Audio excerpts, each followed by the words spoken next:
चलिए जानते हैं आज के देश और दुनिया की सिलेक्टेड काम की और महत्वपूर्ण 50 बड़ी खबरों को सिर्फ 10 मिनट में। पर अभी तक आपने इस वीडियो को लाइक नहीं किया तो लाइक कर दीजिए। कृषि निर्यात मामले में दुनिया के टॉप 7 देशों में पहुंचा Bharat. World food festive India 2023 के उद्घाटन पर बोले पीएम मोदी। कहा महिलाओं में फूड प्रोसेसिंग इंडस्ट्री चलाने की क्षमता। देश में आज तेजी से हो रहा शहरीकरण।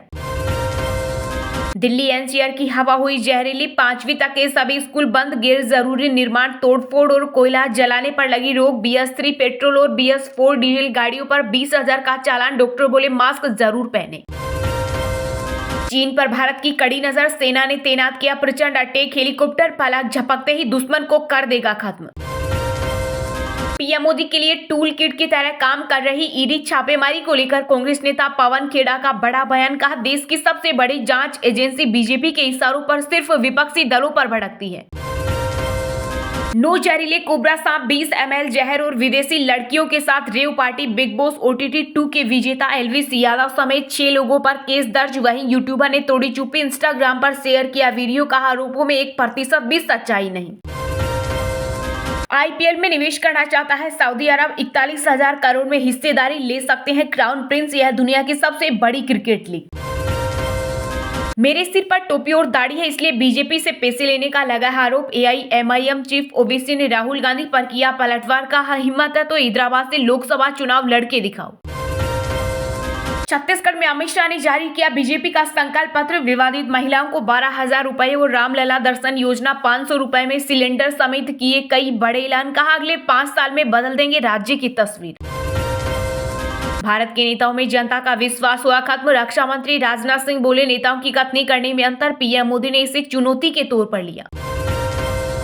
हमास के खात्मे के लिए अमेरिका ने इजराइल पर पेशों की बारिश। पाकिस्तान के रक्षा बजट से दोगुने 14.5 अरब डॉलर रुपए की दी मंजूरी। ललित, नीरव मोदी और विजय माल्या जैसे भगोड़ों को पकड़े ईडी। चुनावी मौसम में छापेमारी पर बरसे राजस्थान के CM अशोक गहलोत। बोले एजेंसियां अब आर्थिक अपराधियों को छोड़ राजनीतिक दलों के पीछे पड़ी हैं। कांग्रेस के रवैये से बिहार के CM नीतीश कुमार हुए नाराज। इंडिया गठबंधन को दिखाया आईना। कहा मोदी सरकार के विरुद्ध सबको एकजुट होने की जरूरत। दिल्ली शराब नीति मामले में अरविंद केजरीवाल को जल्द नया समन जारी करेगी ईडी। जांच एजेंसी ने दिया सुप्रीम कोर्ट का हवाला। यूपी के बागपत में मस्जिद पर लिखा जय श्री राम। मुस्लिम समाज के लोगों में रोष। पुलिस ने कराई दीवार की पुताई। महाराष्ट्र सरकार मराठा आरक्षण देने को तैयार। CM शिंदे ने सामाजिक कार्यकर्ता मनोज जार्गे से की मुलाकात। जार्गे ने सरकार को 2 जनवरी तक का दिया अल्टीमेटम।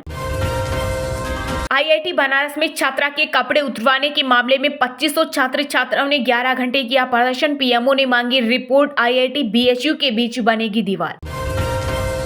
प्रदूषण से दिल्ली हुई बेदम। AQI बिगड़ने से बड़े आंखों में जलन और सिरदर्द के मामले। अस्पतालों में लगा मरीजों का तांता।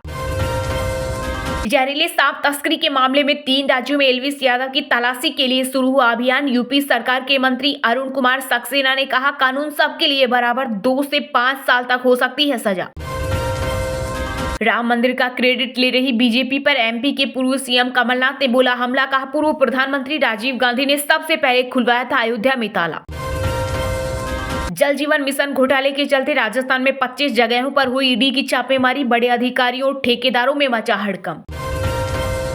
पिछले 1 साल में करीब 97,000 भारतीय अवैध रूप से पहुंचे अमेरिका। US की सीमा सुरक्षा एजेंसी का दावा। शुक्रवार को हरे निशान के साथ बंद हुआ शेयर बाजार। निवेशकों ने एक दिन में 2 लाख करोड़ कमाए। सेंसेक्स 282 अंकों की तेजी के साथ 64,363 पर हुआ बंद। तो वहीं निफ्टी 97 अंक बढ़कर 19,230 पर हुआ बंद। दिल्ली में 23 घंटे बाद मंत्री के घर से निकली ईडी। हवाला और टैक्स चोरी का लगाया आरोप। राजकुमार आनंद बोले छापेमारी में कुछ नहीं मिला। ये आम आदमी पार्टी को खत्म करने की साजिश। भगवान श्री कृष्ण की कृपा रही तो आगामी लोकसभा चुनाव लड़ूंगी। बॉलीवुड एक्ट्रेस कंगना रनौत ने दिए पॉलिटिक्स में एंट्री के संकेत। विपक्ष की जाति जनगणना का काउंटर प्लान हुआ तैयार। आगामी लोकसभा चुनाव से पहले OBC की अलग अलग जातियों का सम्मेलन करेगी बीजेपी। हाई कमान कहेगा तो कर्नाटक का CM बनने को तैयार। कांग्रेस अध्यक्ष मल्लिकार्जुन खड़गे के बेटे प्रियांक खड़गे का बयान। बोले दिल्ली बैठक का हिस्सा रहे 4 नेताओं के अलावा किसी और की बात मायने नहीं रखती। महिला आरक्षण तुरंत लागू कराना मुश्किल। सुप्रीम कोर्ट बोला पहले लोकसभा विधानसभा में सीटें रिजर्व होंगी। जनगणना के अलावा कई काम बाकी। AIMIM तेलंगाना में 9 सीटों पर लड़ेगी विधानसभा चुनाव। हैदराबाद से पार्टी चीफ असदुद्दीन ओवैसी ने किया ऐलान। हिमाचल प्रदेश में 3 दिवसीय एशियन राफ्टिंग चैंपियनशिप शुरू। नेपाल, भूटान और कजाकिस्तान सहित 24 टीमें पहुंची। नादौन में ब्यास की लहरों में दिखेगा रोमांस। हरियाणा में प्रदूषण डेंजर लेवल पर। गुरुग्राम में धारा 144 लगी। स्कूल बंद करने पर एक्सपर्ट की राय लेगी सरकार। दिवाली तक राहत नहीं। रोज 154 केस टाले जाते हैं। हम नहीं चाहते कि सुप्रीम कोर्ट तारीख पे तारीख अदालत बने। CJI चंद्रचूड़ ने वकीलों को लगाई फटकार। कहा, जब तक अत्यंत जरूरी नहीं हो तब तक कृपया स्थगन का अनुरोध नहीं करें। शब्दों से मेरा वस्त्र हरण किया गया। पूछताछ के बाद TMC सांसद महुआ मोइत्रा का बयान। तो वहीं बीजेपी सांसद निशिकांत ने किया पलटवार। बोले, अगर ऐसा हुआ तो मैं राजनीति से संन्यास ले लूंगा। जमुई में हावड़ा दिल्ली मुख्य रेल लाइन पर आग की लपेटों से गुजरी पूरी जयनगर एक्सप्रेस के 18 कोच ट्रेन में 1300 यात्री थे सवार। ओवरहेड तार में लगी आग। स्पीड के चलते पायलट पहले नहीं रोक पाया। जब तक टाइगर मरा नहीं तब तक टाइगर हारा नहीं। सलमान खान और कटरीना कैफ की फिल्म टाइगर 3 के प्रोमो में दिखा दमदार एक्शन। इजराइल हमास युद्ध पर विदेश मंत्री एस जयशंकर का बड़ा बयान। कहा, आतंकवाद अस्वीकार्य लेकिन फिलिस्तीनी की भी समस्याओं का होना चाहिए समाधान। 33% महिला आरक्षण देने की मांग वाली जनहित याचिका पर सुप्रीम कोर्ट में 3 हफ्ते टली सुनवाई। गैस चेंबर बना हरियाणा। आसमान में छाई गहरी धुंध। DC रजा बोले, पराली जलाने के मामले में लाएंगे 50% की कमी। राज्यसभा के सभापति से बिना शर्त माफी मांगे आप सांसद राघव चड्ढा। सदन से निलंबन के मामले में सुप्रीम कोर्ट ने दिया निर्देश। लोकसभा चुनाव 2024 के पहले सपा प्रमुख अखिलेश यादव को लगा बड़ा झटका। लखीमपुर खीरी से सांसद रहे रवि प्रकाश वर्मा ने पार्टी से दिया इस्तीफा। कांग्रेस में शामिल होने की अटकलें तेज।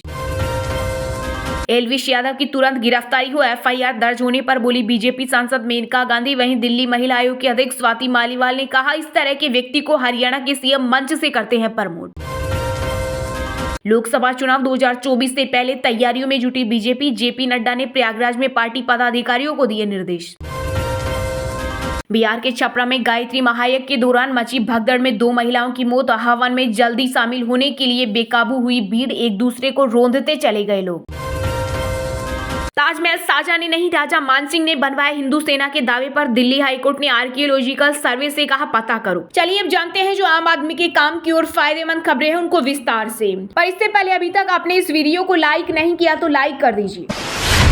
दिल्ली NCR की हवा हुई जहरीली। 5वीं तक के सभी स्कूल बंद। गैर जरूरी निर्माण, तोड़फोड़ और कोयला जलाने पर लगी रोक। BS3 पेट्रोल और BS4 डीजल गाड़ियों पर 20,000 का चालान। डॉक्टर बोले मास्क जरूर पहने। जहां दिल्ली NCR में वायु प्रदूषण से हेल्थ इमरजेंसी जैसे हालत बन गए हैं। दिल्ली में हवा की गुणवत्ता बेहद खतरनाक स्थिति में पहुंच गई है। दिल्ली, नोएडा, गुरुग्राम समेत पूरे NCR में कई जगह का AQI 500 के पार पहुंच चुका है। इसके चलते गैर जरूरी निर्माण, तोड़फोड़ और रेस्टोरेंट में कोयले के इस्तेमाल पर रोक लगा दी गई है।